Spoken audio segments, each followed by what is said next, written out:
Ги цеделе државните тендери, го граделе Скопје 2014, а потоа за возврат се рекламирале во мрежата на медиуми на ВМРО ДПМН. Овде имаме ситуација дека наместо пазарни функционирале некакви други механизми. Како функционирала шемата?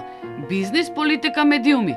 Кои се фирмите за кои никој не зборува, со извлечени стотици милиони евра од тендери и со најскапо платени реклами во медиумската пајаџина на Груевски.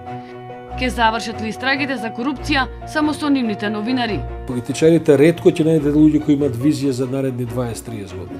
Они гледаат дека ќе излезат на воредни избори за 2 години, гледаат да се договорат со Сител и со Канал 5, бидејќи им треба победа на наредните избори. Љубисав Иванов Динго изгуби во Кратово, но што добија жителите? Никој не очекува чуда преку ноќ, но овде ќе треба да поминат децении за да се изгради она што тој го разорна. Сиромаштијата, невработеност и иселувањето на младите и натаму е болка која го мачи секој еден кратовчанец. Ако оцените од 1 до 5 еве за тоа што го направите во градот, која оценка ќе даете? За мене лично 0. Носиме репортажа од Кратово и сведоштва од паталци од владењето на Дзинго. Гледате Проверено вторник 19:30 на телевизија 24.